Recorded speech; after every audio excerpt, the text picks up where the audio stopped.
Okay, good morning, everyone. Good morning. I hope you had a good night's sleep, everyone. Yes, after all the vigorous dancing and the good food. I'm happy to stand in for Professor Dorothy Yeboah-Menu. She's been caught up in another meeting, so she may join us later, but I'll stand in for her while she's away. So thank you very much. Today we have a packed day, and we're going to try to see how best we can cover all the aspects as best as possible. We'll first have a bit of recap from yesterday. Yesterday we did have a recap, but we'll have a brief recap again so that if we've forgotten, at least we'll remember before we go into today's session. And the first session will be on harmonization. The second big session will be on the network itself. And then at the end of it all, we'll have discussions before the day. And so just to give you a bit of a foretaste of what's going to happen today. So before much ado, I'm going to call on Professor Fabian Akinwale to do a brief summary of what happened yesterday for us, and then that will start the day. Thank you. Thank you, Professor Richard, and good morning all. This is just a summary of what happened yesterday. We had the opening ceremony chaired by Professor Josin, and were given a briefing on the security situation in Ghana, and we were told to feel free that the country is safe for visitors. And the director of Noguchi Memorial Institute, who also happens to be the chief host, Professor Yeboah-Menu, welcomed all of us and encouraged us to remain dedicated and focused on the objectives of the network. And she introduced the chairman. And the chairman, in his opening and closing remarks, encouraged us also to remain focused and also consider integrating other skin entities, not looking only at Buruli ulcer. Thereafter, we had a short tea break, and we had a family photograph, and then we commenced the morning session.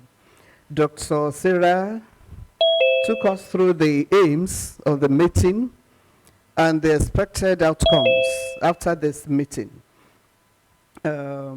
Thereafter, we have partners, Anesvard Foundation, American Leprosy Mission, and Real Falls Foundation, pardon me, represented by Dr. Marlene Eisler, Dr. Sandeep, and Dr. Marion. Then we have Dr. Manakote provided an update on the situation of Buruli ulcer and yours in Ghana, followed by Dr. Benedict, who presented an update on leprosy, also in Ghana. Dr. Kingsley communicated the importance of the program, among which is to ensure sample collection and transfer to member laboratories for PCR testing. Then we had a brief question and answer session. Thereafter, Dr. Isa Cruz presented the role of the laboratory in achieving the WHO-NCD roadmap for 2021 and 2030. He reminded the need for evaluation of the skin entities, diagnostic gaps, and priorities, and pointed out the importance of developing training packages for integration. He also added that the milestones achieved so far are mainly the target product profiles and laboratory capacity building initiatives, including the BU-LABNET. And then Drs. Kingsley and Sandeep each gave an update on the WHO skin entity working groups. Dr. Kingsley stated that both presentations were for information purposes only. Then the afternoon session commenced after the lunch. The first presentation was by Dr. Sarah, who presented the activities of the network from 2021 to 2023. She stated that the current vision is to integrate other entities in the PCR-based platform for case confirmation. And she listed the follow-up actions which were mentioned yesterday. The second presenter for the afternoon session was Mr. Numfro. He presented the activities of 11 out of 14 member laboratories and trends from 2021 to 2023. And he observed that there was an increase in the number of samples. However, the positivity rate declined. And he listed the main follow-up actions, which were also mentioned yesterday. And the third presentation was made by Dr. Sarah, who gave a summary of the needs of member laboratories and the diagnostics, the challenges they are facing, challenges and priorities such as reagents for NTDs, human resources needed for other skin NTDs, consumables, mainly pipettes, equipment, freezers, thermocyclers, and the maintenance of our equipment. And she suggested some areas of improvement. For example, that there is a need for an online platform for lab data, and then a biobank, and data sharing agreements and material transfer agreements that need to be developed. And the presentations were followed by questions and answers from member laboratories, from Côte d'Ivoire, Togo, Nigeria, and so on. And the questions were answered by Dr. Sarah and Dr. Kingsley. Thank you for listening. Thank you. Thank you, Professor Akinwale, for this brilliant summary from yesterday. And at this stage, I'll kindly ask the rapporteurs also. I think you may have something to add to what has been said. So, rapporteurs, any top-ups, please, for us?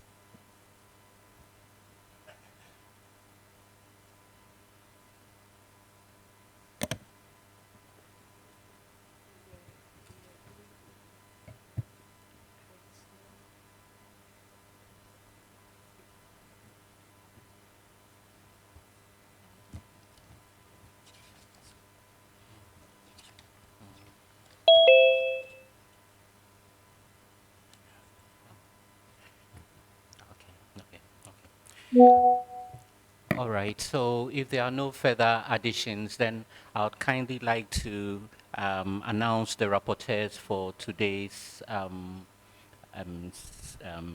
program. Is Dr. Abate from WHO and Dr. Augustine Kadima, also from WHO. Please, you will be our rapporteurs for today, just for you to be on. Yeah. Okay. Because Dr. Anato have to leave to do the conclusion. Okay. So The that's okay. conclusion of the day will be Okay, that one is good. All right, so I think we'll get on with it. I think there are no further additions from the rapporteurs. So at this stage, from the program, this is not changing that the conclusion will be given by no problem, yeah, no problem. So we'll have a brief introduction of KEMRI by Dr. Ruth Nyangacha. She's going to tell us something about KEMRI. I think for those of you who have been to Kenya, you know KEMRI is a very renowned institution. She's going to tell us about KEMRI so that we see how KEMRI fits into everything. Can we welcome her, please, with a hand clap?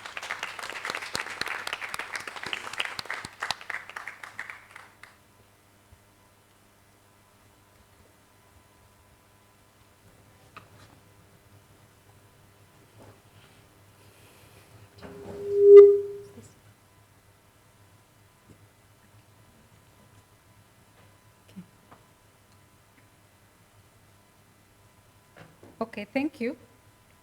My name is Ruth Nyangacha from the Kenya Medical Research Institute in Nairobi, Kenya.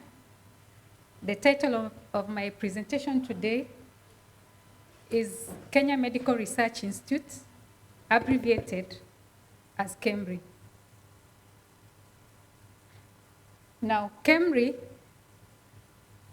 was established, is a state corporation that was established more than 40 years ago and has grown over the years to be one of the leading research institutions in human health globally.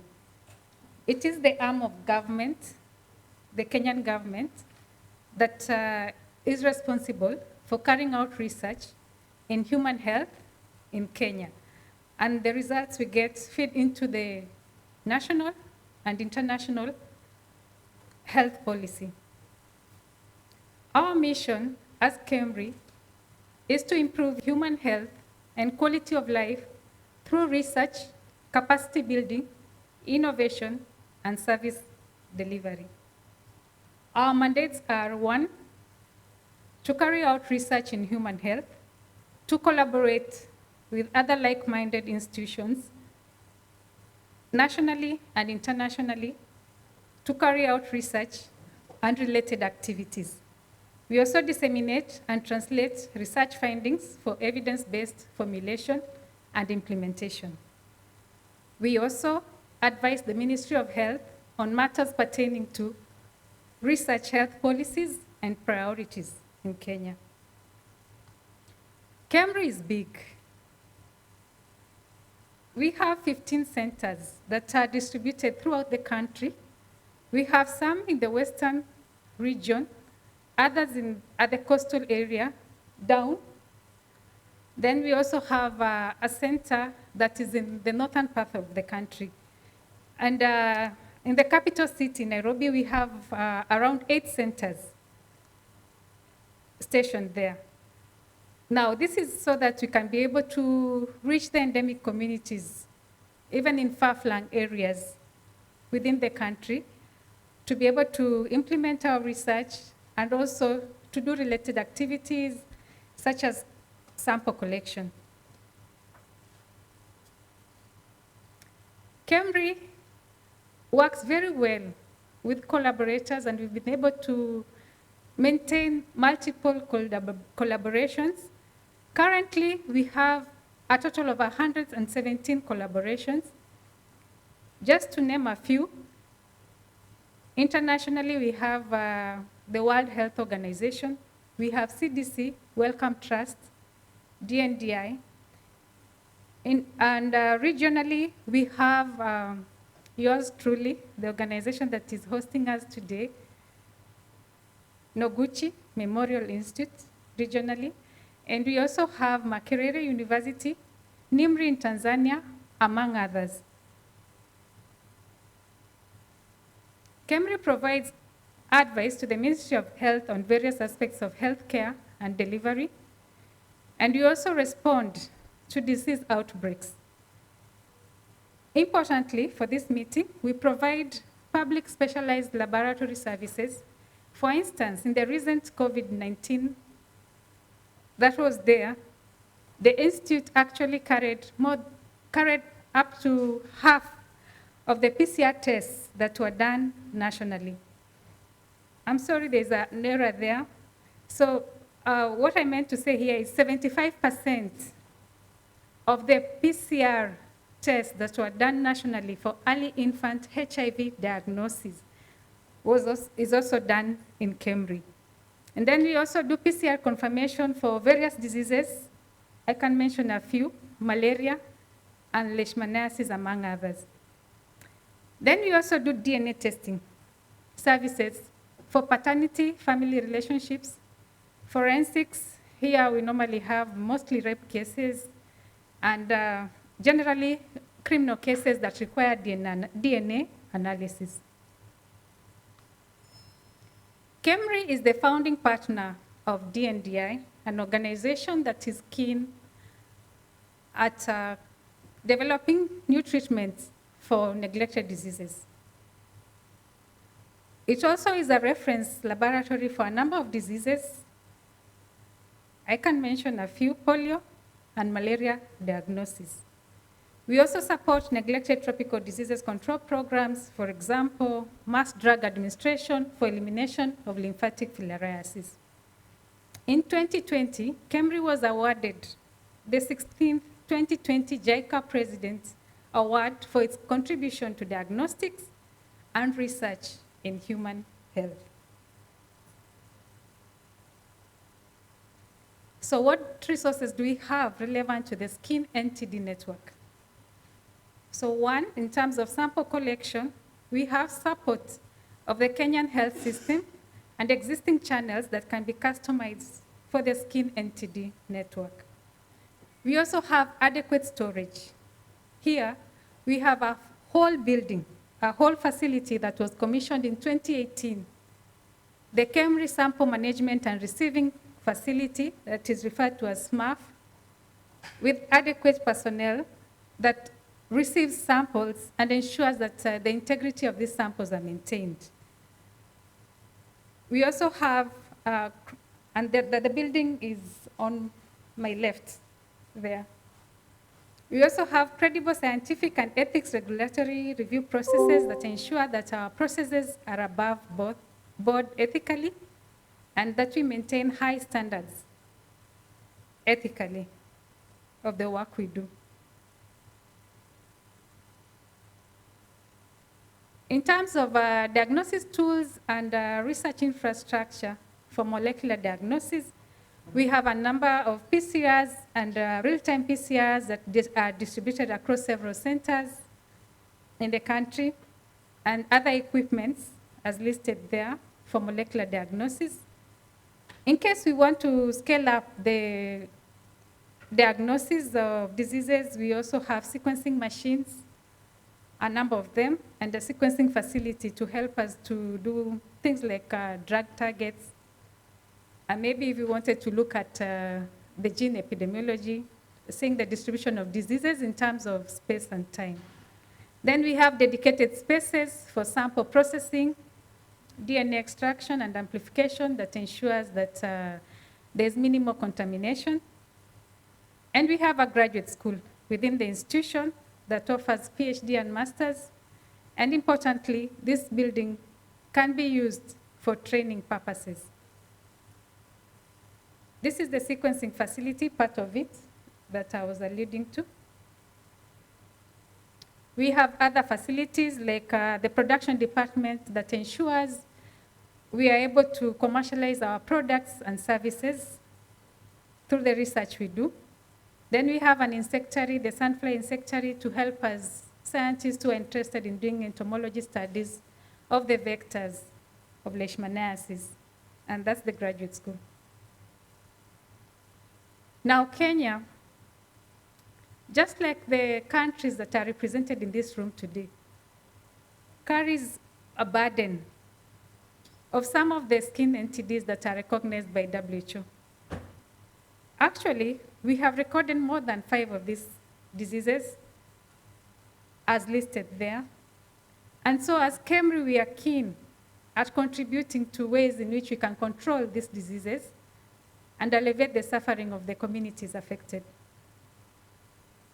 In summary, what am I saying? KEMRI is a potential strategic partner to the skin NTD network for a number of reasons, but I'll just mention 3 key points. First, because Kenya has a burden of these diseases, so we have the samples. Secondly, we have the infrastructure for molecular diagnosis.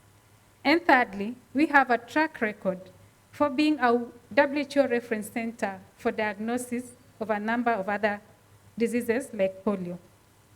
So with slight customization, that the Institute is a potential partner in the East African region. I wish to acknowledge the Director General KEMRI for allowing me to come and participate in this meeting.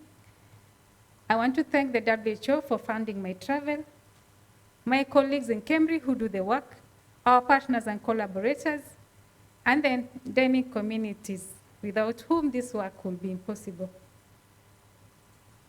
Thank you.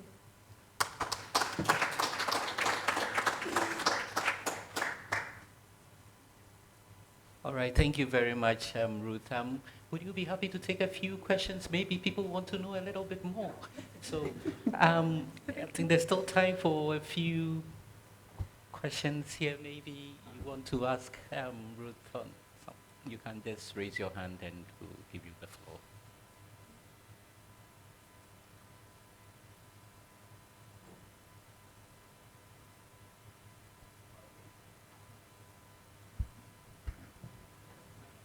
Hello, I have a brief question. Do you know within Camry whether there is a resident group that's specifically focused on skin and TD research? Yes, we do have groups that are actually working on skin entities. I can mention a few: leishmaniasis, the cutaneous leishmaniasis. We used to have leprosy and tungiasis as well, and lymphatic filariasis that I can quickly remember. Yeah.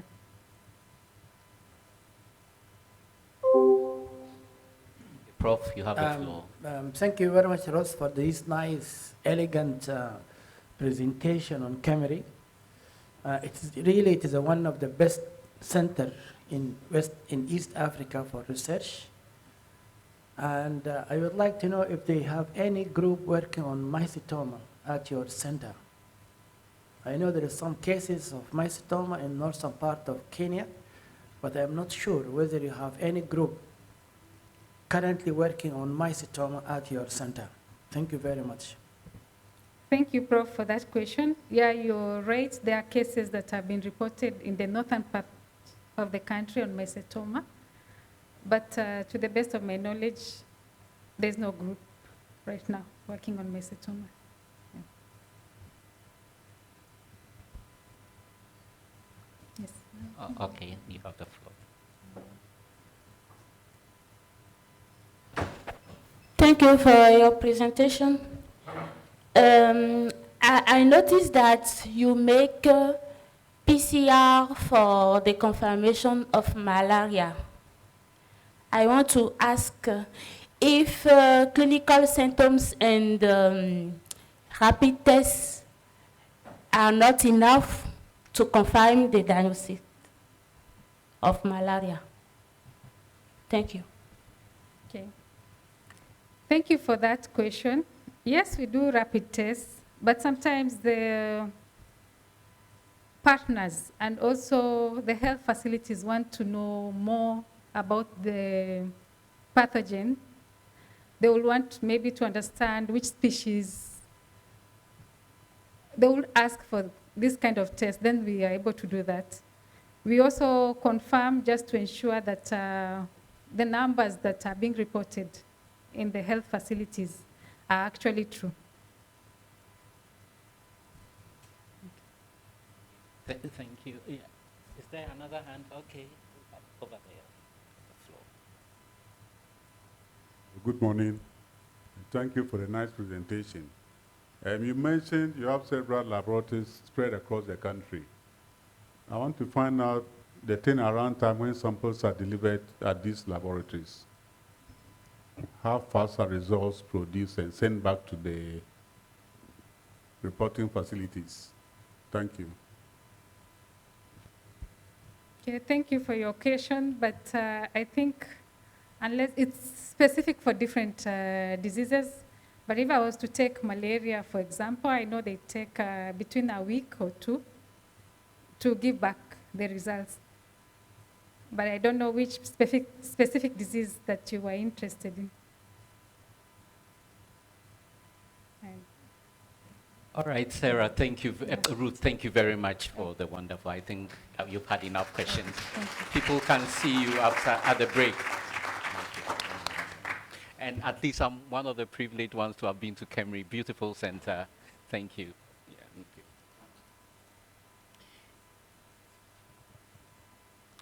So we are going to carry on. I think I see Dr. Professor Dorothy Yabwamenu sitting at the back. Would you come and take your seat, or you're welcome. I think I see also Director of Public Health here. Yes, the Director of Public Health. Okay, there he is. Okay, so we are privileged to have with us the Director of Public Health, Dr. Franklin Asiedu-Bekwing. Would like you to make some brief comments. We can't come here without saying anything. You're welcome, Franklin.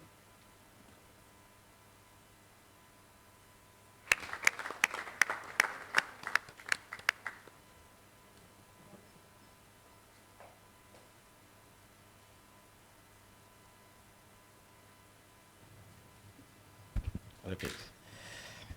Thank you very much. So I've been asked to make some brief comments. Okay, thank you. So originally, I was supposed to be here yesterday to support the DG, but you know, we have this, I would say, emergency in the Volta region where we are managing the people affected with the floods. So I think last week, no, early this week, was it, no, last week, I think when we were having the cutaneous experiences, I was there and had to leave for that same purpose. The situation is still on, and we are trying to address it. But let me say that I like the energy going on in the space of NTDs. I normally say that NTDs is neglected. The N is neglected, but I think now the N is going down. There's a lot of energy, there's a lot of support in the area of NTD, which is good. And one thing that I think that I will say is that the integration is one thing that I need to stress on. Because though we are neglected, if we are very much integrated, looking at the benefits that exist in other programs, I think that we can get the best out of it. It's about also the testing and then the results. I think that this forum is somehow, Thomas asked the question that when do you get the results? I think it's about making sure that we as stakeholders, we actually are clear in our mind what we want to achieve and how best we can use the results for action. Ghana is trying to make sure that we commit a lot of resources to NTDs. For now, we had just a meeting a few months ago with the US government, and the issue is that when there are no partners, what will the government be doing? But I think that at that forum, the minister made some comments which was very insightful. He made a comment whereby he, as a minister, was able to suspect Buruli ulcer. It tells you that there's a kind of awareness at that high level, meaning that there's a lot of political will. I think what is left now is how much we commit. And by virtue of other partners like UNDP, we'll be able to bring about this investment case as a means of trying to generate means to support NTDs. I think that when we all come together to commit ourselves, then we're able to address the challenge. We want to actually kind of reorganize our governance in terms of NTD in Ghana to actually improve on the integration. Hopefully the next time that we'll meet, we'll have a very different system that we will share. But we are grateful for the support that we have received over the years. I see an SVAD here, I see WHO, I see Noguchi, and all of you at KCCR. Let's say the Ghana Health Service and the Ghana government appreciates the good work being done. Thank you very much.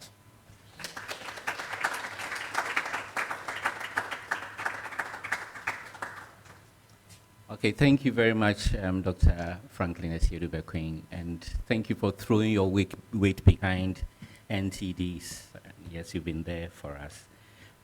We are going to move into the next session on integration of other skin NTDs. Like I said from the beginning, in this session, we're going to discuss issues of harmonization, which is key to the integration.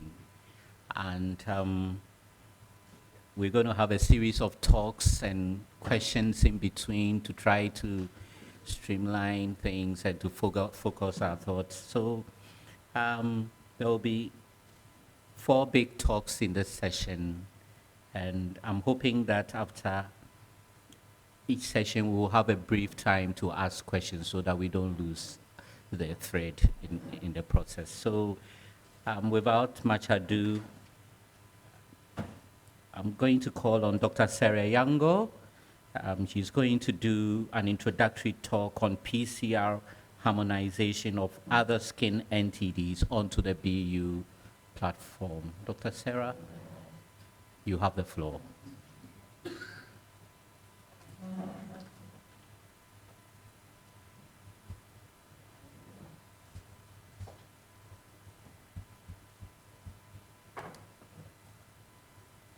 You put the last version.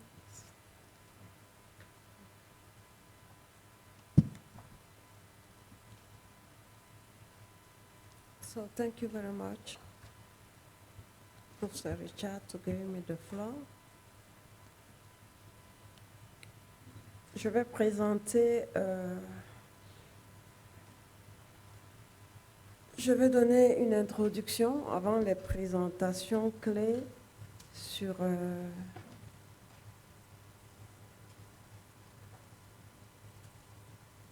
they are putting there. Je vais donner la présentation sur introduit sur l'harmonisation sur la même plateforme. Je voudrais dire que l'objectif qu'on s'était fixé pour l'UCED, pour BU-LABNET, était d'améliorer le diagnostic moléculaire de l'UCED de Bourly en mettant en place un modèle d'assurance qualité. Je pense que cet objectif aujourd'hui est atteint et que maintenant nous voulons continuer à maintenir la qualité. Et la vision était d'étendre le réseau et d'harmoniser aussi les autres procédures. Je pense que nous arrivons à cette vision et cette vision devient notre objectif au moment de la transition de BU-LABNET à Skin NTD LABNET. Notre objectif devient d'harmoniser les autres procédures et d'intégrer dans la même plateforme. J'insiste sur la même plateforme. Parce que hier, on a bien vu, même Dr Barogui a dit, lorsque nous arrivons dans un pays, on parle à 4 chefs de programme, à 5 chefs de programme. Nous ne voulons pas, dans ce cadre, arriver dans un pays et parler à 5 laboratoires. Étant donné que le nombre de cas diminue, l'idée, c'est d'avoir un laboratoire qui est capable de faire l'ensemble des tests moléculaires avec des procédures harmonisées sur la même plateforme. Parce que ça va diminuer les coûts.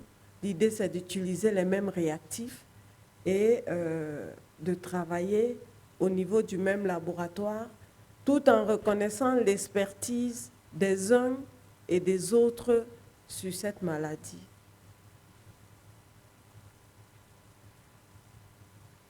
Ici, brièvement, pour réinsister sur l'harmonisation, étant donné que ces maladies négligées sont souvent co-endémiques, que la confirmation de laboratoire est essentielle.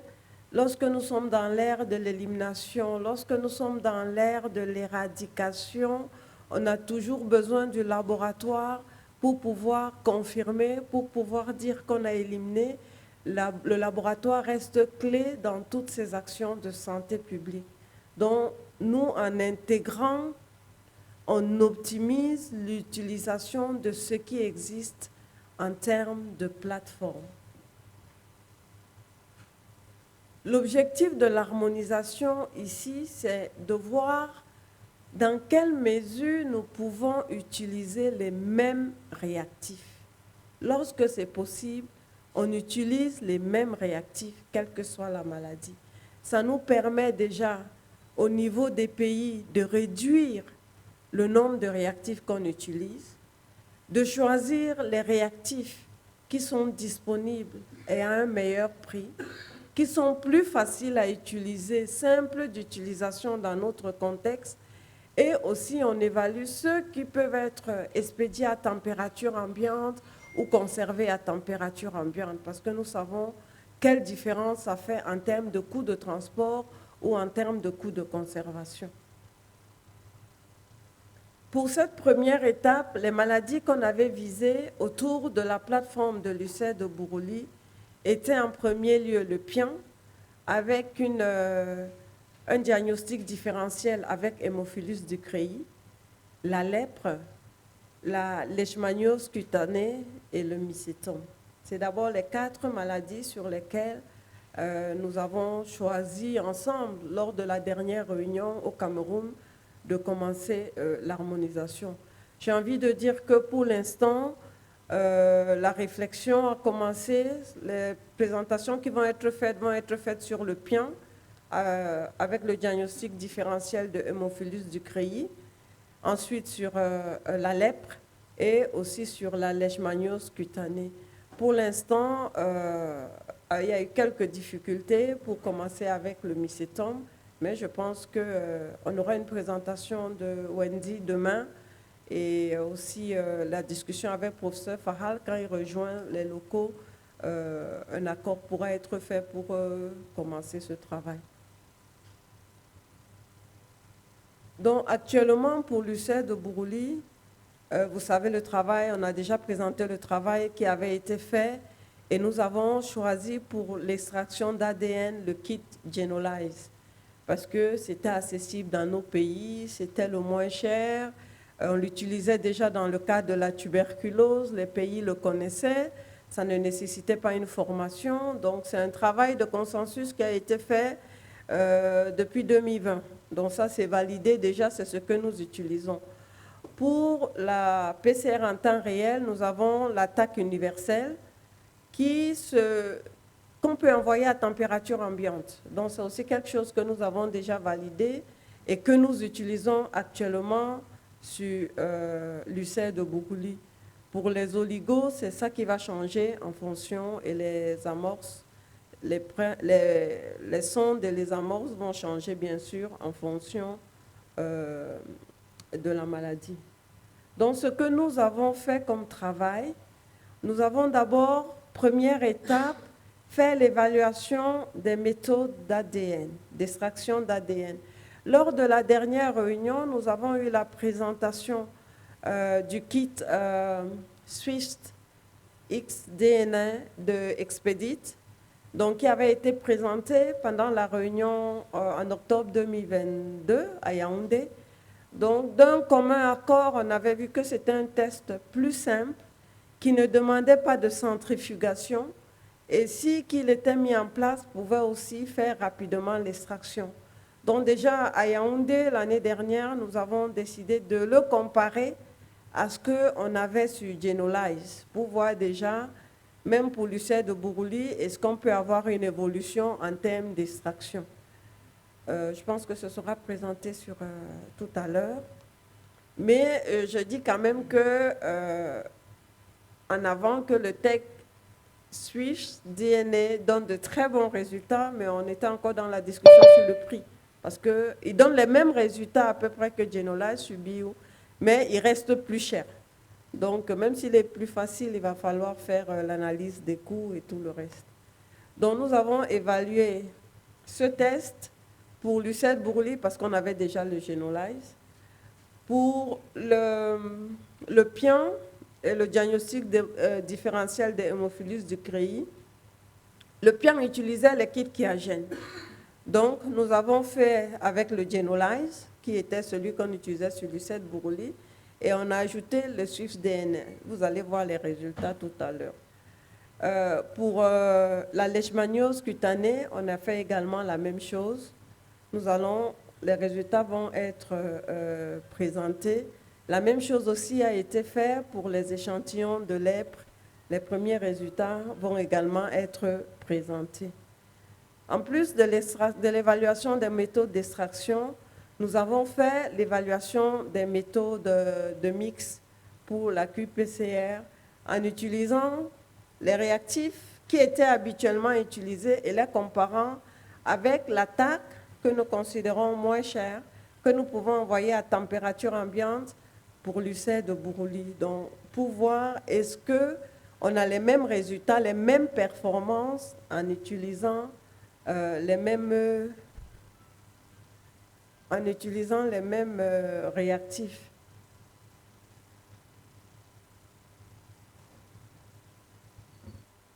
One is ringing. Can we take care of that, please? And kindly mute your phones, please.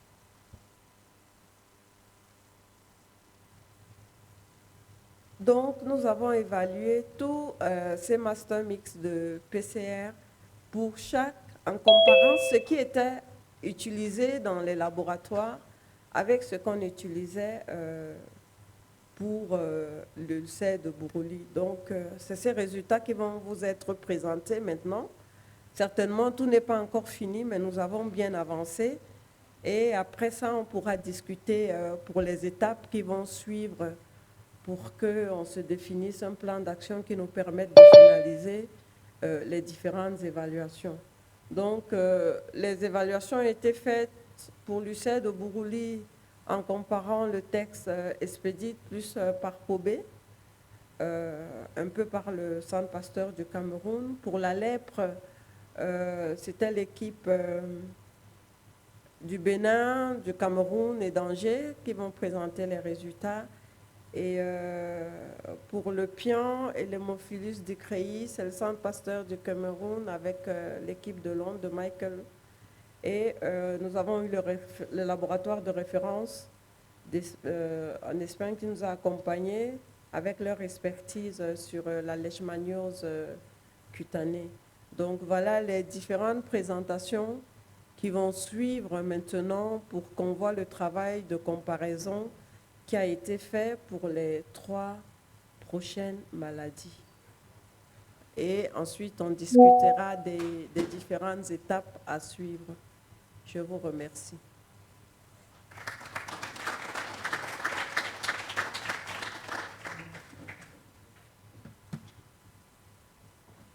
All right. Thank you very much, Sarah. Yes, I'll come.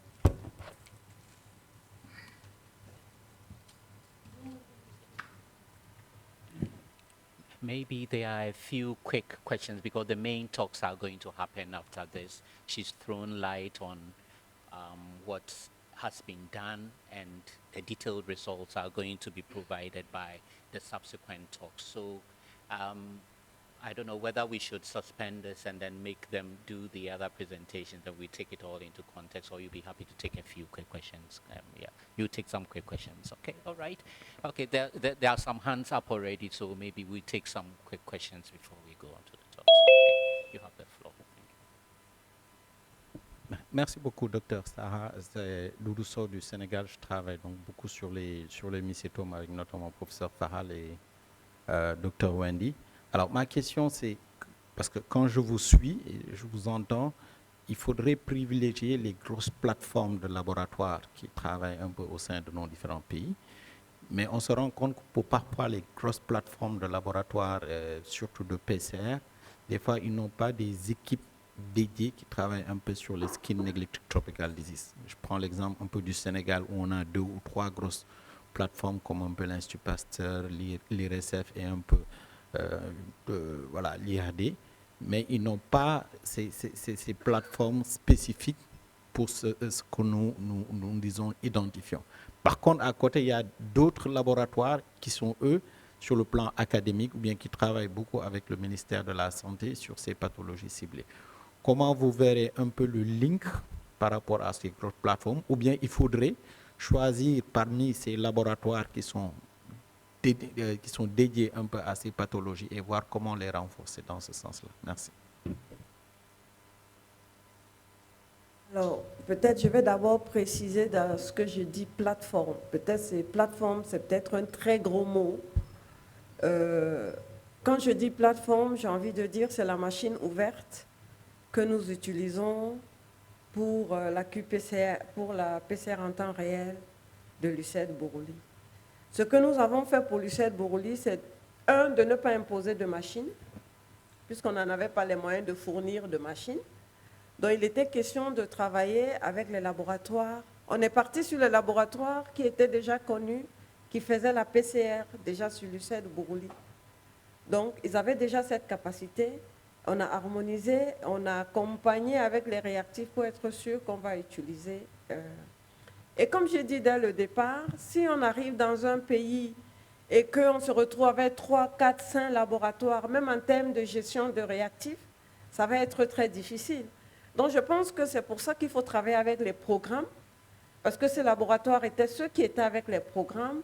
Nous, on n'a pas besoin de savoir si c'est un laboratoire privé, si c'est un laboratoire académique, si c'est un laboratoire national de référence. C'est un laboratoire qui est déjà dans le cadre de la surveillance et qui essaye de rendre ce qui est fait. Si pour un pays, on a un laboratoire qui fait l'UB, un laboratoire qui fait la leishmaniose et un qui fait la lèpre, on n'atteint pas notre objectif parce que ça fait peut-être 3 kits d'extraction à envoyer pour peut-être au final l'analyse de 50 échantillons qui aurait pu être fait par un seul kit. Parce que si vous formez quelqu'un, en réalité, si vous savez faire le diagnostic sur l'UCED Bourouli, vous pourrez faire sur le reste. Donc l'expert derrière va prendre ses résultats et interpréter, faire ce qu'il en veut. Mais moi, au niveau de la plateforme, je fais la même manip et je vous rends les résultats, je pense. Donc, je souhaiterais au maximum que pour les pays, le travail qui va être fait, c'est que pour les pays qui faisaient déjà l'UCED au Bourouli, on les accompagne s'ils ont ces maladies à intégrer où ils faisaient l'UCED au Bourouli, à faire la leishmaniose, à faire la lèpre et à faire tout où ils faisaient déjà, au lieu de chercher à en avoir plusieurs sur le pays. Je ne sais pas si ma réponse est claire.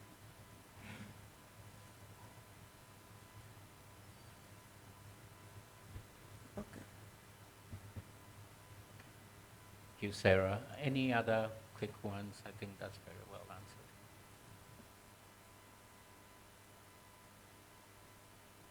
Prof, you have the floor. Merci. J'avais une petite question, merci à Dr Sarah. Parlons de la comparaison des méthodes. Une méthode qui est facile mais qui coûte plus cher, c'était quel prix? Parce que plus cher, on n'a pas beaucoup d'argent. Est-ce que le choix, ce n'était pas trop cher? Même si c'est facile, est-ce que c'est abordable pour le réseau? C'est ça ma question par rapport aux méthodes choisies. Merci. Non, peut-être je ne me suis pas fait comprendre. J'ai dit qu'on a Genolize qui est moins cher. On a essayé de comparer avec Swift de Expedit. Parce que Swift de Expedit, pour nous, quand il a présenté la technique, on s'est dit, waouh, c'est vraiment simple, on n'a plus besoin même de centrifugeuse. Donc, on a comparé la technique. Mais pour l'instant, elle reste plus chère pour les mêmes résultats. Donc, même si elle est plus facile, il va falloir mettre sur le plateau. Donc, on n'a pas changé nos procédures pour l'instant. On continue à utiliser Genolize. Mais maintenant, il va falloir mettre sur le plateau l'accès, le prix, la facilité, la centrifugation. Il faut faire toute une autre évaluation, effectivement. Mais ça reste 3 fois plus cher qu'un test Genolize.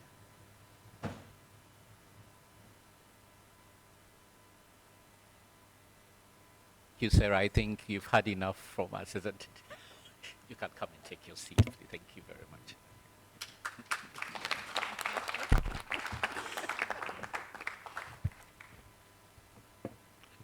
So Sarah said we have to look at cost. We have to balance everything to make sure that we are making the best decisions.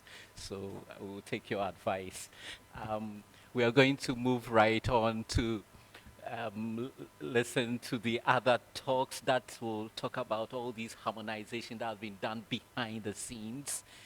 And then we'll put everything into context. So I don't know how Dr. Segis and Dr. Michael Marks are going to do this, but I think it's the time for you to take the podium. Thank you.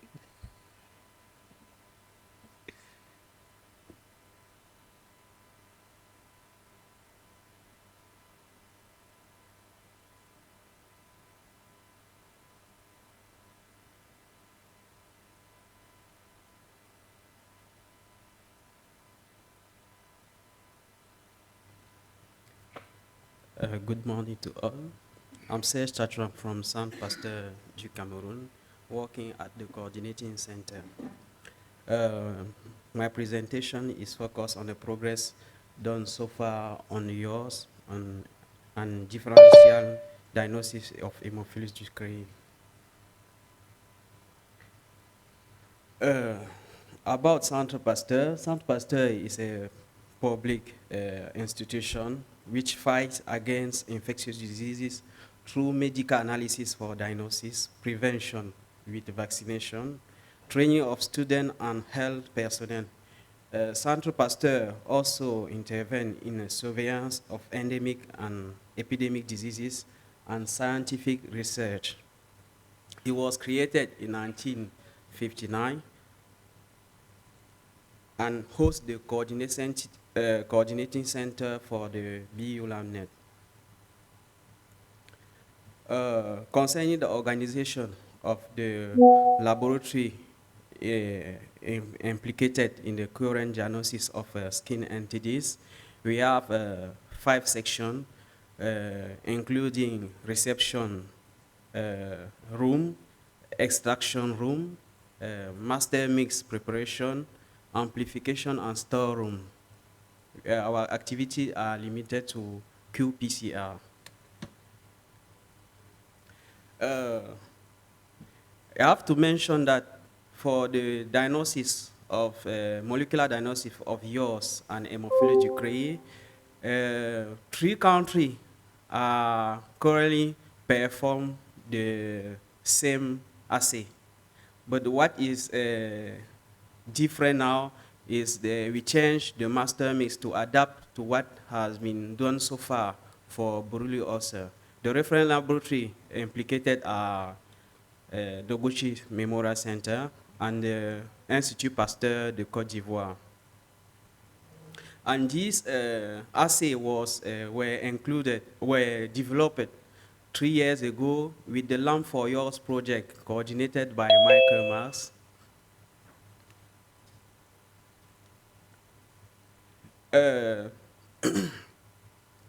What was done during the 3 previous years was we collected sample in a lysis buffer, and the extraction was done with the Kajen kit, and master mix was used, Tacman advanced master mix was used.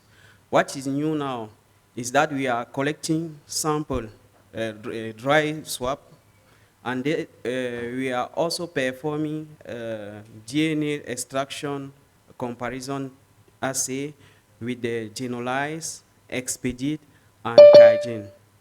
And we are moving from Tagma Advanced Master Mix to Hotfire Universal qPCR, which is the one used in the diagnosis of Borrelia ulcer. To do all those comparisons, we were based on the non-target already published, which include the ribonuclease P to evaluate, to assess the quality of sample, and the Pol A, which are the target for Treponema pallidum, and the variable region 8 of RNA to target Hemophilus Ducrey. In the first step of the implementation of this transition, we try to compare master mix, previous master mix, which is Tagman Fast Advance, and the Hotfire Probe Universal Master Mix. We try to compare these, the yields of 2 master mix or the kinetics from DNA extract already available for routine from a routine activity at Centre Pasteur du Cameroun. The second step after validation of a master mix was to compare extraction method with compare extraction from pure isolate with Ducrey and swap sample for Pol A using the 3 extraction method. The first result for the comparison of master mix, after modifying concentration and some parameter, we validate the amplification assay for detection of treponemat pallidum with the same yields. As you see in the comparison, we have almost the same mean.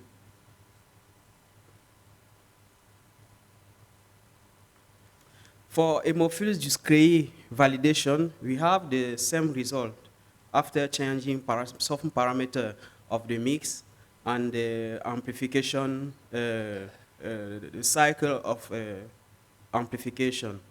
And we have the same similar result between hot fire probe universal master mix and the Tachman fast advanced master mix. We did this comparison in the same run, and we changed also the qPCR machine. We obtained the same result. The result did not change according to the machine and the run. And we did also in parallel to obtain the same result. For DNA extraction from swab for the treponema pallidum detection, we noticed that QIAGEN has more, the yields were improved with QIAGEN extraction method. But we have some discussion. It seems like genolyze is an alkaline extraction, and the lysis buffer used to collect sample from the field contain tris, which is acid. We could reduce performance of the genolyzed kit, but we have to confirm this through additional analysis. And then we try to compare extraction from isolate with Haemophilus discrei, and we have the same data, the same sensitivity, and we have almost the CT value were equal, almost similar among the three techniques. We can conclude that hot fire probe universal master mix used for the amplification qPCR of Borrelia ulcer is offer good result for amplification, and DNA extraction show similar result between expedite and genolyze. The perspective of our work is to multiplex the detection of Haemophilus discrei and Pol A, since the master mix currently used can be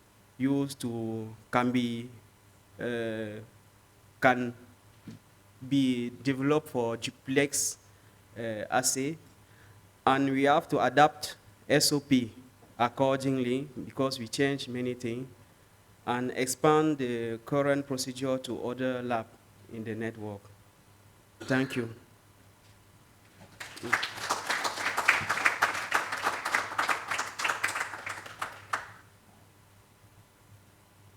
Thank you, Dr. Seja. I think you are ready for questions, isn't it?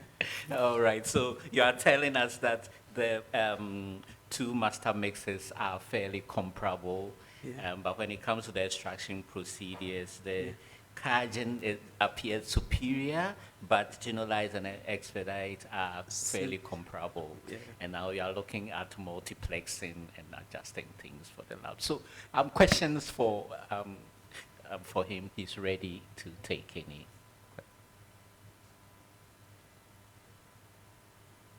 Sample is collected. Sorry, when the sample is collected, do you collect in water or in trace?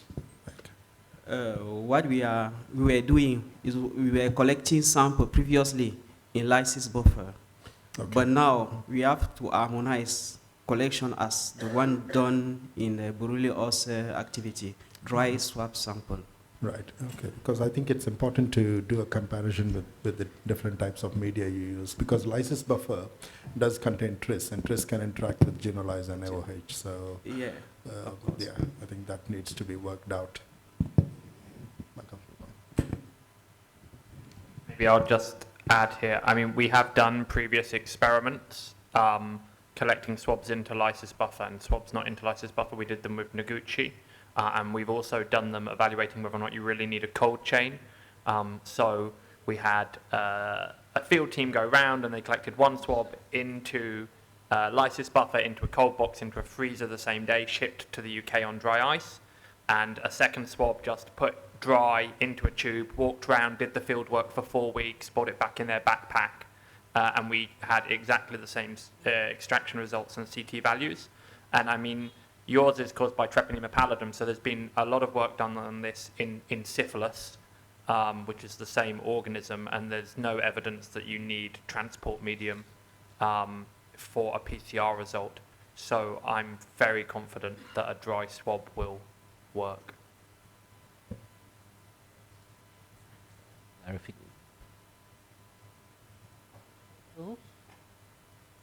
Yeah, so this is just a quick follow-up on the data on the extraction. So I just wanted you to clarify whether the extraction method that you use, because you realize that you had a better yield with QIAGEN compared to genolyze. So I wanted to know whether that extraction, the sample that you used, was it dry or was it in a transport medium? Is that sample that came in a lysis buffer? Yes. So you use the sample in lysis buffer? Yes. Okay. So you've not tried the dry swab? Not yet. Okay.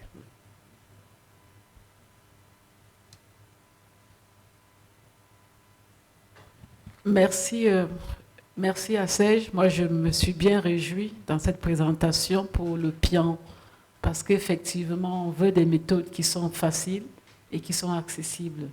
Donc, j'attends ce protocole, s'il est appliqué pour les échantillons secs. C'est un plus. Merci.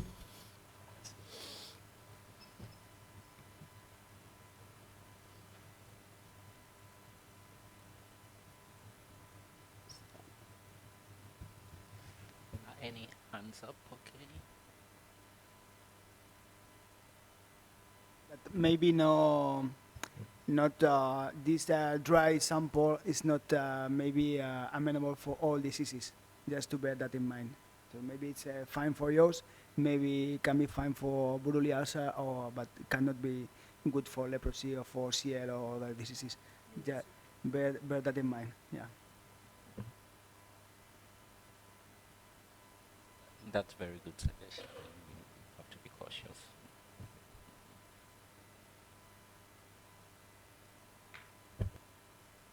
Further questions? Otherwise, we move on to the next one. And okay, thank you very much.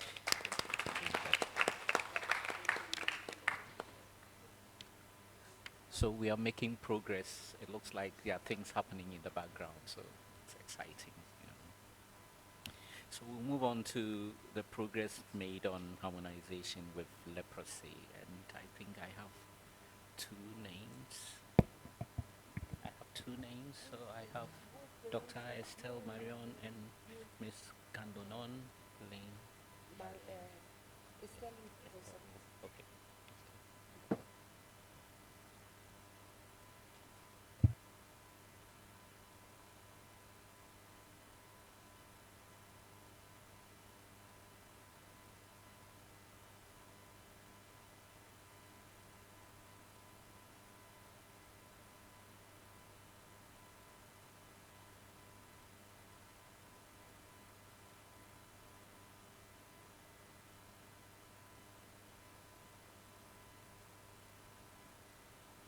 Merci. Vous pouvez mettre vos oreillettes, je vais parler en français. Donc aujourd'hui, je vais vous présenter les résultats qu'on a obtenus sur la lèpre en essayant donc d'harmoniser et d'utiliser une procédure. Tu parles lentement. Je peux essayer en anglais, hein, en français. Donc, d'harmoniser les procédures afin qu'elles soient les plus faciles et les moins chères possibles. Donc moi, j'appartiens à une équipe localisée à Angers. Et donc on travaille sous 3 tutelles, l'INSERM, l'Université d'Angers et le centre hospitalier et universitaire de l'hôpital d'Angers. Donc notre équipe, elle est composée de chercheurs académiques, mais aussi de professeurs des universités. Donc ici, vous avez une carte de 2022 de tous les nouveaux cas de lèpre rapportés dans le monde, et on voit que à peu près tous les pays en Afrique sont touchés par la lèpre. Donc dans le cas de la lèpre, ce qu'on n'a pas encore dans l'ulcère de Buruli, et qu'on n'aura peut-être jamais, c'est l'apparition de résistance à la rifampicine. Et donc, entre 2 et 5% des patients présentent une résistance à la rifampicine. Par contre, on n'a pas beaucoup de data sur cette résistance qui circule au niveau de l'Afrique. Il existe un guide à l'OMS qui définit le système de surveillance pour pouvoir rapporter ces cas de résistance à la rifampicine. Donc pour la lèpre, ça va être un peu différent des autres maladies. En fait, la confirmation biologique par qPCR, ça va être la première étape pour pouvoir entrer dans ce système de surveillance.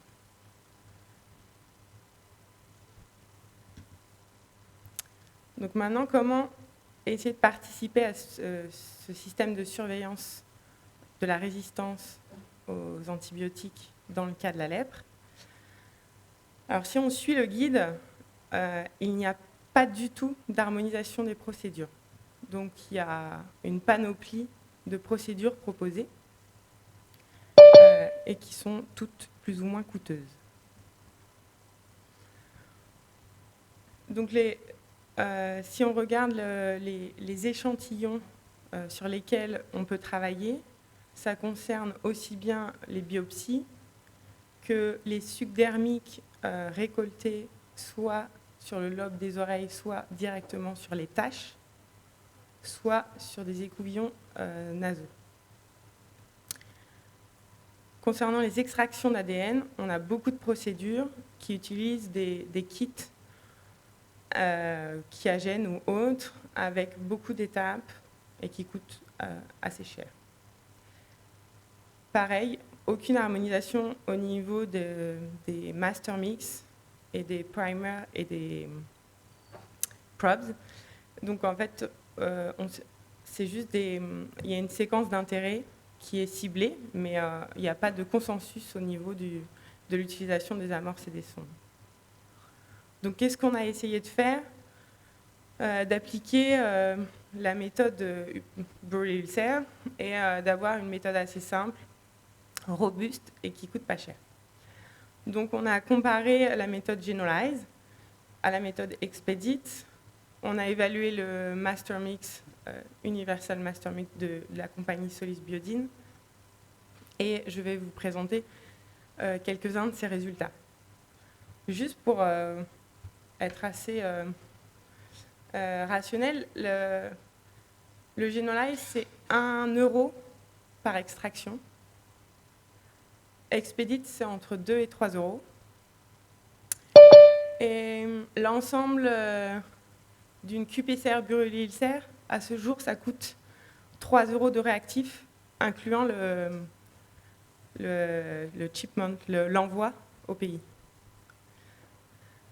Donc c'est relativement peu cher.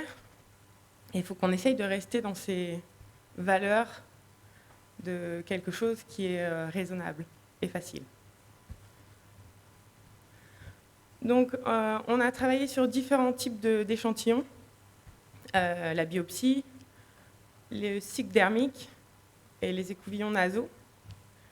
Et on a toujours gardé la bacilloscopie, donc la coloration de Dillingson. Pour nous, c'est un peu un garde-fou. Et je pense qu'il faut conserver cette technique. Et on a donc réalisé en parallèle une extraction d'ADN et on a ciblé une séquence RLEP. Donc on a comparé la méthode Generalize à la méthode Expedite en utilisant le même master mix et en utilisant un plasmid control donc qui permet d'avoir un seuil de sensibilité et être notre contrôle positif. Et si on arrive à faire cette première étape, dans les laboratoires, on arrive à créer une biobank, une librairie d'ADN positif pour Mycobacterium leprae. Et donc c'est la base pour pouvoir ensuite participer à la détection de l'antibiorésistance. Donc ici, c'est les résultats du laboratoire de Pobet au Bénin. Les résultats de la technicienne Lynn Ganlanon, que vous pouvez aller voir et discuter après. Donc on voit que la sensibilité de la méthode est très bonne. On arrive à détecter environ 10 bacilles par prélèvement en utilisant les réactifs utilisés dans le cadre du BU-LABNET. Les mêmes réactifs ont été testés par le CPC au Cameroun, par Serge, et ils ont également la même sensibilité. Ici, ce sont les résultats qui comparent la méthode Generalize versus Expedite. Donc à gauche, vous avez pour l'ulcère de Buruli et à droite pour la lèpre. Donc en ordonnée, vous avez le CT et en abscisse Expedite versus Generalize. Donc vous pouvez voir que l'un ou l'autre, cela fonctionne à peu près de la même manière. Ici, c'est les résultats du Cameroun, où ils observent également une performance similaire entre les deux méthodes. Donc ici aussi, ça va être le prix qui va peut-être changer nos SOP. Ensuite, une fois que vous avez votre extraction d'ADN positif pour Mycobacterium leprosy, vous avez plusieurs possibilités pour évaluer la résistance antimicrobienne. Donc il y a plusieurs possibilités qui incluent donc le whole genome sequencing ou la méthode Sanger, mais ça demande soit des machines qui coûtent très cher, soit des réactifs qui coûtent très cher, et aussi des gens qui soient capables d'analyser correctement ces séquences. Il existe actuellement sur le marché un kit qui s'appelle Genotype Lepre DR, qui a été développé il y a quelques années en collaboration avec le professeur Emmanuel Cambo, qui est basé sur un principe d'hybridation.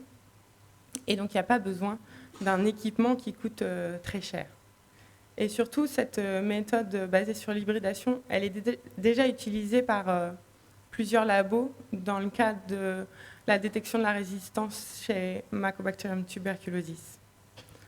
Donc, ça coûte encore relativement cher, 500 € pour 12 échantillons, mais c'est beaucoup moins que si on devait passer par une méthode de séquençage. Donc ça se présente comme ça, c'est un petit kit qu'on peut envoyer à température ambiante, qui se conserve ensuite à 4 degrés. Et vous avez besoin d'un thermocycleur classique et d'un twin incubator, qui est une machine qui ne coûte pas très cher et qui est souvent déjà disponible dans les laboratoires qui font TB. Alors, c'est une méthode qui a haut risque de contamination parce que c'est une méthode qui passe par une PCR multiplex. Et à un moment donné, il va falloir ouvrir les tubes. Donc il faut que le labo soit équipé d'une pièce spécifique post-ampli et qui soit vraiment dédiée à ça. Et donc ensuite, vous suivez tout un protocole. Donc entre 2 et 3 heures après la PCR, vous avez votre résultat sur bandelette. Donc ça se présente comme ça, vous avez une bandelette avec plein de contrôles. Et vous pouvez détecter quelques mutations qui sont répertoriées et qui sont celles qu'on voit le plus souvent circuler pour les 3 gènes de résistance. Vous avez aussi plein de contrôles donc, pour chacun des gènes, des contrôles universels et des contrôles d'hybridation.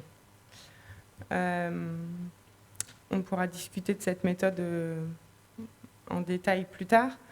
Mais elle permet aussi de, même si la mutation n'est pas répertoriée, en fait, vous saurez que vous êtes face à une mutation non répertoriée et vous pourrez ensuite travailler avec un laboratoire qui peut séquencer pour pouvoir déclarer cette nouvelle mutation.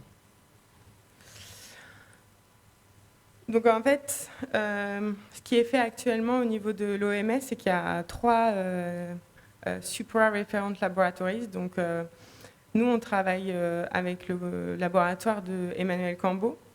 Et donc, il a été défini que si une résistance à la rifampicine était détectée, il fallait envoyer l'ADN à ce laboratoire pour pouvoir confirmer la présence de cette résistance à la rifampicine.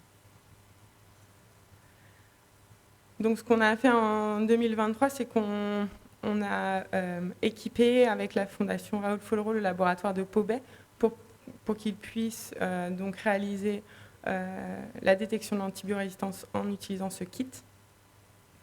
Et au Cameroun, donc ils ont validé déjà la procédure qPCR et ils vont bientôt commencer donc la détection de l'antibiorésistance en utilisant ce kit.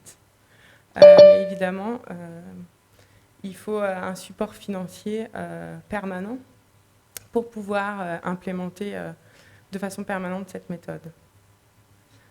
Donc pour finir, ici vous avez l'activité au Bénin à Pobet depuis 2018. Donc entre 2018 et 2022, on a réalisé donc la première étape, la détection par qPCR de la séquence RLEP. Donc vous pouvez voir que le laboratoire reçoit régulièrement des échantillons. Donc ici c'est le nombre de patients et ici le nombre d'échantillons. Donc vous pouvez voir qu'un patient peut être prélevé plusieurs fois. Et ici vous avez le pourcentage de qPCR positive sur ces échantillons comparé à la positivité du Ziel-Nielsen. Donc à partir de 2023, ils ont également réalisé les tests d'antibiorésistance en utilisant le kit de bandelette sur 11 échantillons. Et sur ces 11 échantillons, il y a eu une résistance à la dapsone et une résistance à la fluoroquinolone qui a été détectée, et aucune résistance à la rifampicine. Donc ils reçoivent des échantillons du CDT-LUB de Pobet, mais aussi de la part du Programme national du Bénin. Et de façon plus ponctuelle, ils peuvent recevoir des demandes d'autres pays frontaliers. Au Cameroun, les activités ont été réalisées par le CPC avec l'aide du Programme national en 2023, donc c'est tout récent. Et donc ils ont pu prélever quelques patients dans un village endémique bien connu. Donc quelle est la suite? C'est une question ouverte. Quelles sont les prochaines étapes? Et évidemment, on va devoir parler du support financier, de quel pays pourrait prétendre à être laboratoire de référence, sachant qu'il faut recevoir régulièrement des échantillons pour pouvoir correctement réaliser ces tests. Voilà, je vous remercie.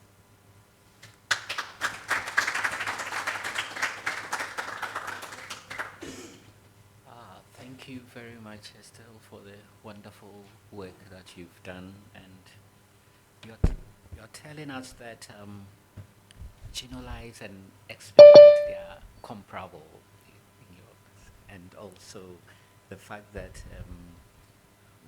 you would not suggest sequencing, but probably the hybridization approach for looking for resistance. Yes, okay, so I think the floor is open and let's look at it. And I think the TB control programs in most of our countries are already using the Hain machine for hybridization, like Proba says. So we need to look at how to complement, but who pays for it? You've asked the big question. Okay, so we have the floor for anyone who would like to ask questions. Thank you.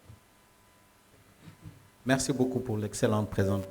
Alors, moi, j'avais deux questions techniques peut-être. Donc, la première, c'est concernant un peu le seuil de positivité. Parce qu'on sait que dans les techniques de PCR en temps réel, en fonction des gènes, en fonction du système utilisé, bon, habituellement, du fait de la littérature, on fixe un CT de 35 et on part de là. Mais dans le laboratoire, on se rend compte que lorsqu'on est proche un peu du seuil de positivité, parfois dans certains échantillons avec une charge, disons, parasitaire ou bactérienne faible, la sensibilité peut diminuer. Donc, est-ce que vous avez un peu évalué dans ce cas-là ces seuils de positivité? Ça, c'est la première question. La deuxième question, on a discuté hier par rapport au retard de réception des échantillons qui sont parfois conservés dans les sites pendant très longtemps. Est-ce que vous avez essayé de regarder également concernant les deux mix? Est-ce que le fait de conserver à des time points, cela diminue la sensibilité au fur et à mesure d'avancer un peu dans le temps? Merci. Ok, donc concernant la sensibilité, la méthode elle est très sensible. Ça va plutôt être sur la méthode de prélèvement qu'il va falloir être très attentif. On dit souvent que c'est la biopsie qui permet d'avoir le plus de charge bactérienne. À partir du moment où vous recevez un échantillon avec des bactéries dedans, on va être capable d'extraire l'ADN et de le détecter. Mais s'il n'y a pas de bactéries au départ, ou très peu, on ne va pas pouvoir être capable de le détecter. Donc l'accent il va devoir être mis sur ceux qui prélèvent et de quelle manière prélever le mieux. Est-ce qu'il faut systématiquement faire des biopsies? Et là, ça va être très intéressant de discuter avec ceux qui prélèvent, donc avec Lynn, avec Serge, parce qu'en fait, on dit souvent que la biopsie, c'est moins douloureux que prélever un suc dermique. Je ne suis pas sûre que ce soit vraiment la vérité. Ou ça dépend des communautés, des pays. Donc ça, c'est des discussions qui doivent être réalisées. Donc voilà, ça c'est la première question. La deuxième, c'était sur... Ah oui, en fait, nous, on travaille sur de la détection d'ADN. L'ADN, c'est très robuste. Donc en fait, on l'a montré chez l'UB. Michael Marks vient de dire que finalement, d'envoyer dans un tampon de conservation ou sur un dry swab, ça ne change absolument rien. Alors, on ne l'a pas fait sur les prosiens, mais il n'y a pas de raison que l'ADN se dégrade chez Mycobacterium leprae. Donc, en fait, la PCR, c'est vraiment une chance de travailler sur quelque chose qui est ultra robuste, qui ne va pas se dégrader dans le temps si facilement que ça. Donc, non, même sur de vieux échantillons, on peut travailler.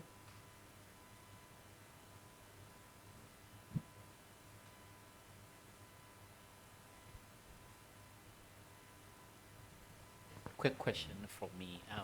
Estelle, did you try QIAGEN extraction kit at all? And do you lose any sensitivity by using the QIAGEN kit? I mean, I know you tested two. Yeah, in my lab, I tested and it's similar. Even in some of, but it depends if you work on biopsy, on skin smears, or nasal swabs. On biopsies, you can have sometimes better results with QIAGEN, But as we work on, if you have a positive samples, look at the value of the city. It's very, very high. The city are low, is low between 12 and 55. Even if you lose one city, you doesn't care.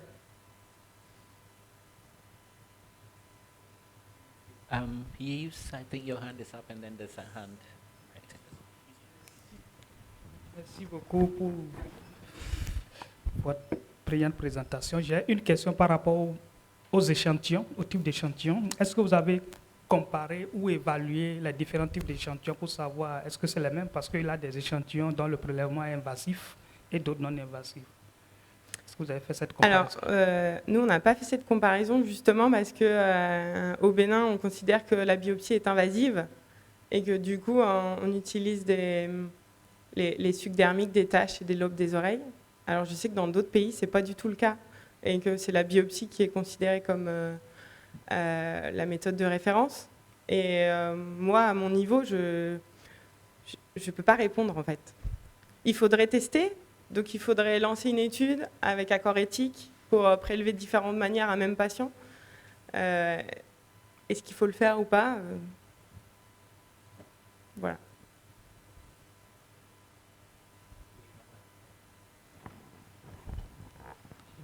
Merci, Monsieur le Président de séance. Je suis Dr Kouakou Henry. Je suis bactériologiste à l'Institut Raoul Folero d'ADP pour l'Institut Raoul Folero de Côte d'Ivoire. Je remercie déjà mon frère et ami Kingsley qui m'a invité à cette session. Avec Kingsley, on a commencé l'ulcère de Brûlé depuis 1998 avec l'initiative. L'Institut Raoul Folero s'occupe de la lèpre et de l'ulcère de Brûlé. Et donc, nous envisageons d'utiliser la biologie moléculaire pour faire les diagnostics chez nos patients, notamment surtout sur la lèpre et l'ulcère de Brûlé. Marion, les travaux de Marion sont très intéressants parce que nous avons besoin de la biologie moléculaire pour nous aider dans le diagnostic de la lèpre. Avec l'évolution, les diagnostics cliniques deviennent difficiles à établir dans la lèpre. Donc, la biologie moléculaire peut nous apporter beaucoup de choses. J'ai travaillé avec Marsollier, professeur Marsollier, dans l'ulcère de Burli, dès les débuts de l'ulcère de Burli. Et aussi, je suis en collaboration avec l'Institut Pasteur, avec l'approbation du professeur Mireille Dosso pour la lèpre. Nous commençons à faire des petits essais pour voir comment faire les diagnostics de la lèpre. Donc, cet exposé m'intéresse à plus d'un titre. Et je suis heureux que Marion nous ait apporté certains éléments. Dans la lèpre, il y a deux formes de lèpre. La lèpre paucibacillaire et la lèpre multibacillaire. Nous qui sommes sur le terrain, nous le voyons. La lèpre paucibacillaire, il est assez difficile. Les tests seront difficiles à être positifs dans la lèpre paucibacillaire. C'est seulement dans la lèpre multibacillaire où les bacilles sont assez nombreux, où le Zil-Nielsen est positif, qu'on aura des résultats positifs. Dans les multiples paucibacillaires, ça est difficile, le Zil-Nielsen est déjà négatif. Et aussi, concernant les prélèvements des sucres digestifs, les sucres dermiques, sont moins douloureux que les biopsies. Nous le faisons régulièrement, les sucres dermiques, et sont moins douloureux que les biopsies. Donc, c'est ces éléments que je voulais apporter dans cette discussion. Je vous remercie. Juste un petit commentaire, oui, pour les cas paucibacillaires, on a toujours des Zil-Nielsen négatifs, mais on a quelques PCR qui tournent positifs. Et la charge bactérienne est plus faible, mais on arrive dans certains cas à même utiliser le kit d'hybridation et détecter les gènes d'antibiorésistance.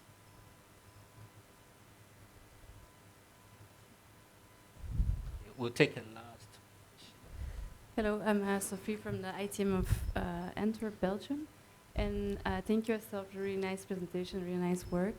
I just want to add to the discussion here that in the Comoros, where we have a 7-year study running already for leprosy, we sample leprosy patients for 5 samples. So we take nasal swabs, biopsies, slit skin smears, tongue swabs, and then we made a comparison between all these samples, and we saw that for example, with the BB patients, we can detect 65% with the biopsy, and 85% of the multibacillary patients, which is really high compared to the slit skin smears.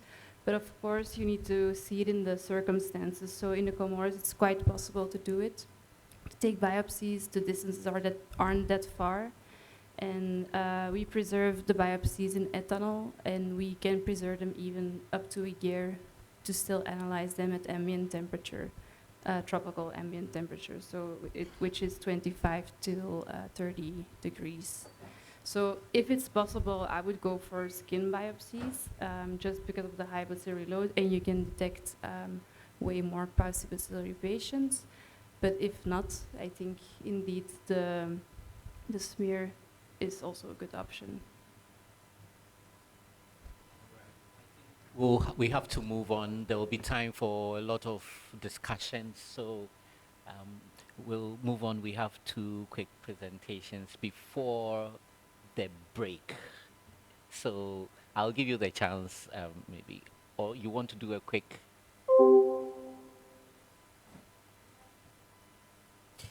Je voudrais apporter juste un élément de précision par rapport à ce que Dr Sophie vient de dire. Voilà. Les biopsies sont à prioriser, c'est vrai, mais nous n'avons pas toujours le matériel nécessaire pour le faire. Et moi, je dirais que le prélèvement des sucs dermiques sont moins invasifs que les prélèvements de biopsie. D'abord parce que vous avez vu, le programme national nous envoie beaucoup plus d'échantillons et c'est dans les périphéries, dans les zones périphériques que les prélèvements se font. Donc, le personnel qui est dans les zones périphériques n'a pas toujours le matériel nécessaire pour effectuer les biopsies. Et c'est ce qui fait que nous travaillons le plus sur les sucs dermiques, beaucoup plus sur les sucs dermiques que sur les biopsies. Nous faisons avec ce que nous avons. Mais nous avons remarqué que les biopsies, les sucs dermiques donnent tout aussi bien que les biopsies en matière de recherche de résistance aux antibiotiques. Voilà, merci. Juste pour ajouter que les petits travaux qu'on a fait au niveau du Cameroun, même avec les prélèvements nasaux, on a eu des résultats assez comparables, même si le sucre donnait mieux, mais c'était à différence presque d'un échantillon, parce qu'on avait à peu près les mêmes résultats avec les écouvillons nasaux.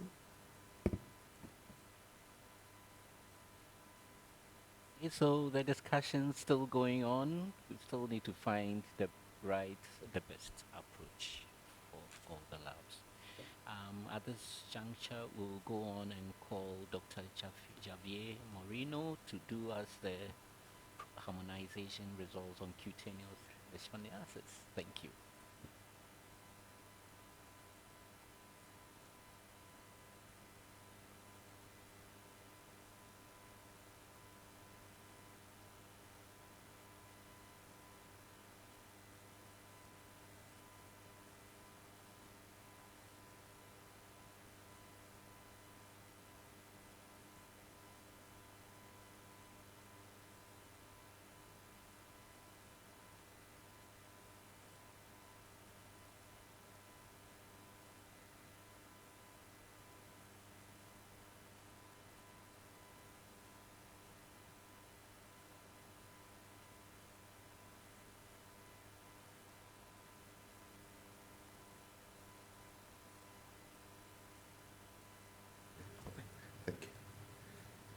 Okay, thank you very much, and good morning, everyone.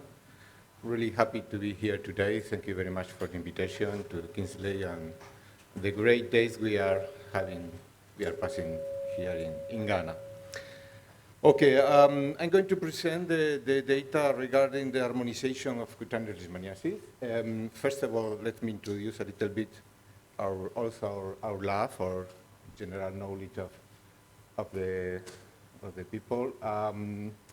We got 2 identities in some way. We are the National Reference Laboratory for Leishmaniasis in Spain. We depend on the Ministry of Science and Innovation in the Instituto de Salud Carlos III, which is the institution for public health in Spain. So we are in the National Center for Microbiology. And as a national reference laboratory for leishmaniasis, we have to give technical support to the national health system for the diagnosis of leishmaniasis. Leishmaniasis is endemic in Spain, both cutaneous and visceral, and we receive around 1,000, 2,000 samples every year for confirmation for diagnostic. Not all of them positive, but we have around 200, 300 positive cases, okay? So we also carry out reference activities. We try to keep the strain producing the disease if possible. We got now a collection, a Cuban collection of strains, Leishmania strains with more than 3,000 different strains also. Again, education and technical training is also an important activity in the lab. And finally, research. We got different lines of research, which are not the moment to explain. Also, from 1997, we are WHO Collaborating Center for Leishmaniasis, when we was designated in this year. And since then, we have been giving also technical support to WHO in different aspects. Reference terms are outbreak assessment and participation in epidemiological studies. Also, we play a role in the evaluation of diagnostic and control tools. Again, training of health workers from endemic countries. This is very useful. I have to say also that I talk about the reference activities and the cryobank, and we have also in the lab, we keep a collection of human samples for leishmaniasis, which means DNA, lymphocytes, sera, and blood, well, different kind of tissues. This is also important. So, well, these facilities, they are not so good like Noguchi facilities we saw yesterday. So, sorry, but, and this is the people in the lab, young people, except mine, which is not so young. Okay, as a WHO Collaborating Center, we have participated in many different activities, studies. Here we can pay attention to those in Cameroon, Ivory Coast, or Ghana right now. But with this also, I wish to transmit you all, is that we got, we are very happy to receive people for training, for research, students, health personnel, whatever. If you are interested, you wish to do something on leishmaniasis, don't doubt it. Give us the opportunity to receive you in the lab. We prepare course, we prepare training, we make all these kind of activities, so you all are welcome if you are interested to do that. Also, besides the training of people, we also got characterization of strains, diagnostic of strains, cases of leishmaniasis, whatever you have, you wish to try, just let us know, okay? Going to the focus on cutaneous leishmaniasis harmonization. Okay, we have a PCR techniques, a qPCR techniques in the, previously was a nested PCR, now it's a qPCR technique in the lab. We use that for the diagnostic of leishmaniasis, both visceral and cutaneous. As Estelle said, the sample is not very important at the end. If you got DNA is very strong. It's not easy to spoil it. Okay, so we can use almost for doing the PCR any type of sample, skin biopsy, blood, bone marrow, but also we use sometimes paraffin block with tissue, human tissue. We deparaffinic the block. We obtain the DNA. Sorry. We also got from aspirates, from lymph node aspirates also, many different type of tissues. We usually, for extraction, DNA extraction, we use BU-tools. BU-tools is Spanish mark, so it's really at the end, Kiagen is the same. and master meat 20 means biotools also. This is a standard one. What is new in this case? Well, the collection of samples. In this case, we have used to make the comparison between the different kits and the master meats. We have used cultured parasites from mastigoats. Why? For two reasons. First, because this is the way to have the same sample for all the kits. Okay. And also because we don't have so many samples, human samples, to carry out many different trials. So for these first steps, we prefer to use that in order to, and then when we have a clear idea what we are going to do, we can start using the biopsy and the human samples. The idea is to compare DNA extraction kits, generalized, expedite, and biotools, again, the one, and also master mist. Quantimis, the hot fire, to use Quantimis biotools and also the hot fire, I don't remember the company. And we will show the results for comparison. Okay, what we did. We take two cultures of Leishmania infantum and Leishmania brasiliensis, just to compare, I mean, not really important. The PCR is working in both strains. I mean, it's just to be sure that there's not any other factor involved in the recovery of DNA. And then we use this parasite, we count them, we dilute it, and we make different dilutions of parasites. And then finally, we carry out the DNA extractions for a 200 microliters amount or quantity of the dilutions, of each dilution, in order to compare. Here you see that in this case, we are not, I mean, the amount of DNA we obtain is quite similar. The idea is to check how was the sensibility of the PCR in our hands by using these different DNA extraction kits. And we found that it's quite similar. I mean, no big difference. You can see here how the lines are okay, no big problem. And then perhaps the only comment is that by using expedite, we are not able to reach the same sensitivity that with biotools and generalized, okay? That could be the only one.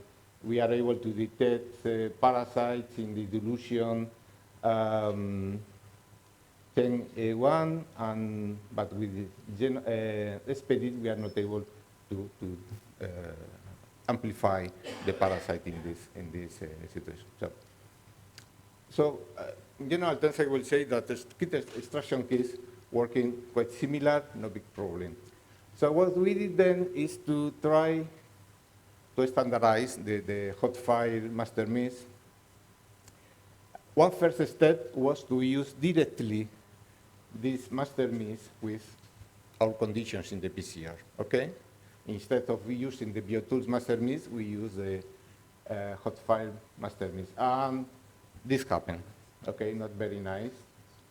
And we start to try to see what's happening, how to improve that.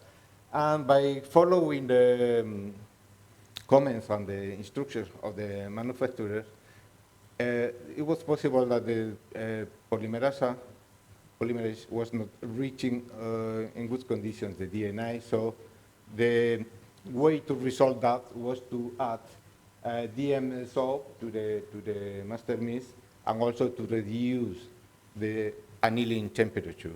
Instead of 75 degrees, to reduce to 65 degrees, to reduce to 60 degrees.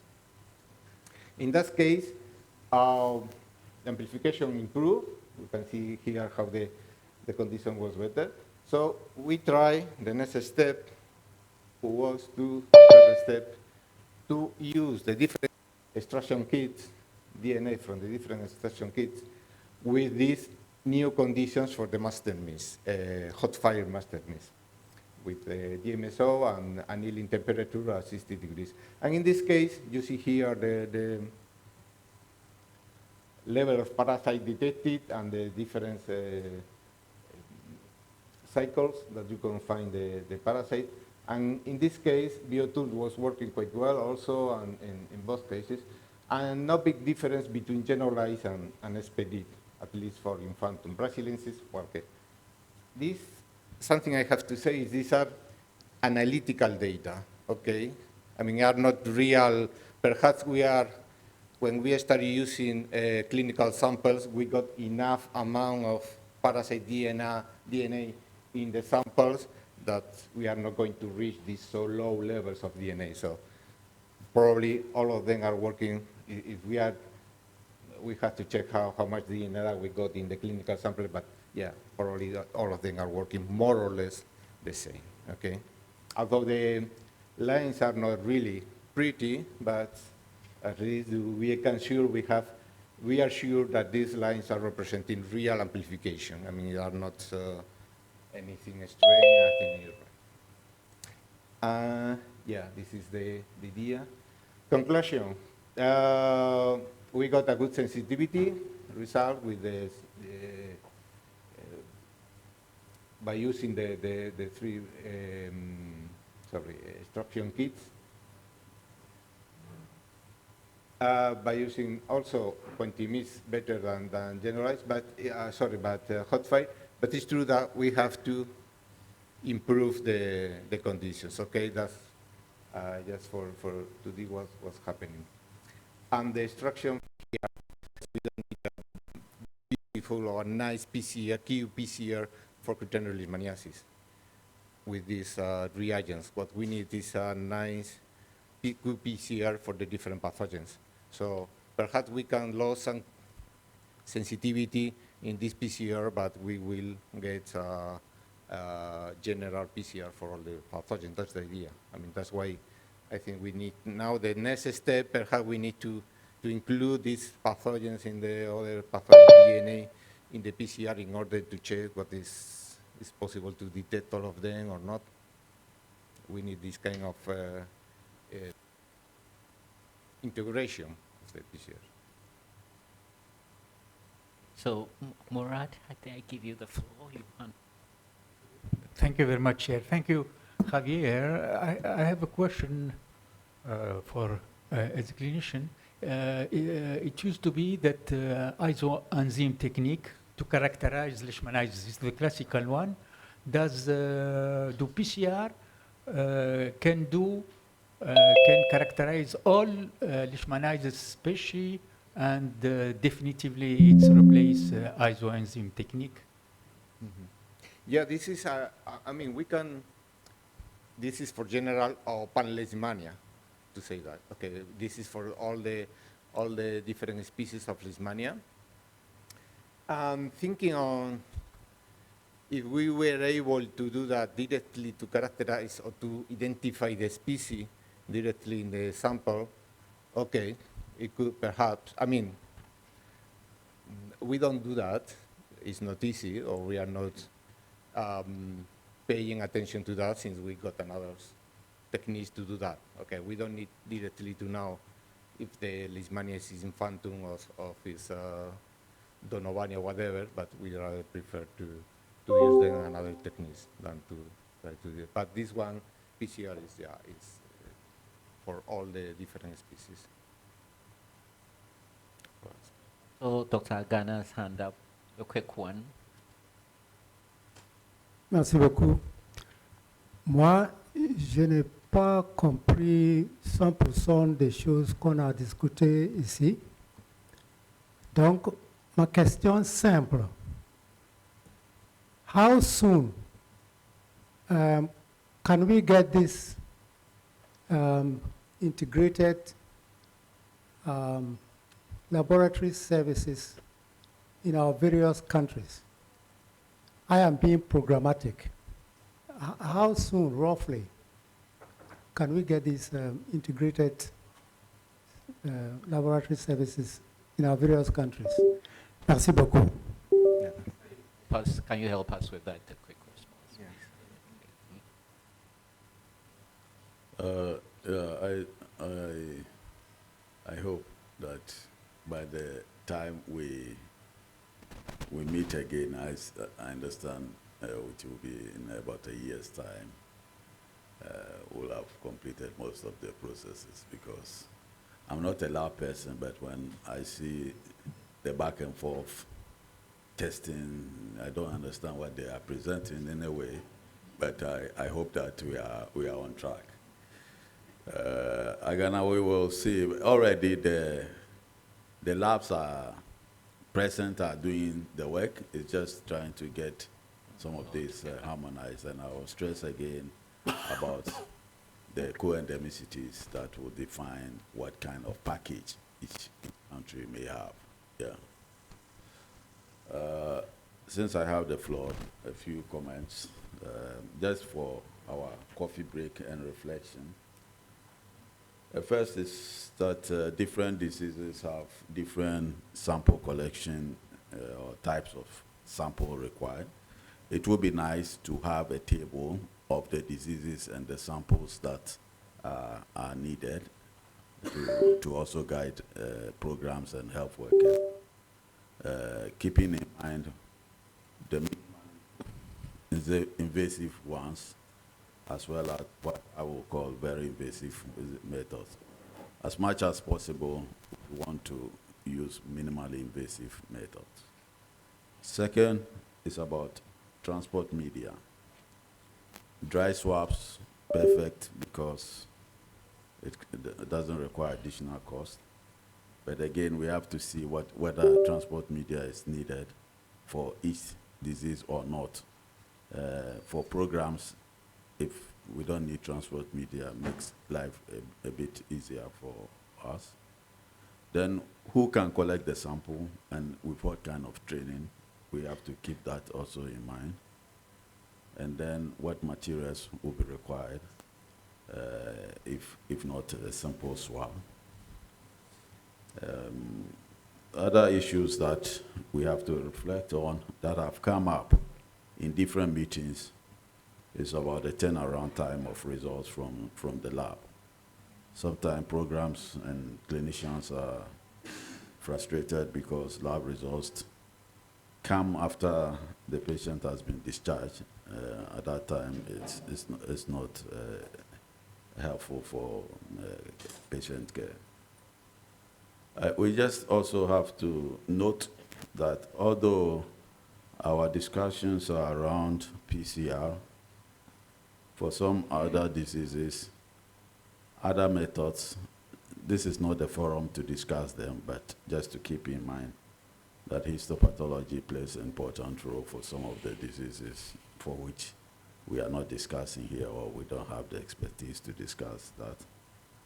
Others may include imaging techniques, as you may use for mycetoma. And as we hear use, one day also artificial intelligence may come. Maybe all these curves you are seeing, you just put it in AI and it tells you that, look, it's not working, just forget about it. So anyway, so this, I mean, it's a very fascinating. We don't know where it goes, but it's quite interesting. And again, like Jose is not here, but he has presented in other places. All the efforts with imaging and AI, I think, will also just a few remarks. No, I don't expect any reaction. I mean, Kingsley, on that note, I think we need to end that. So you've done a good, giving us a good perspective of everything. Javier, thank you very much for your wonderful talk, and we'll have the chance to discuss.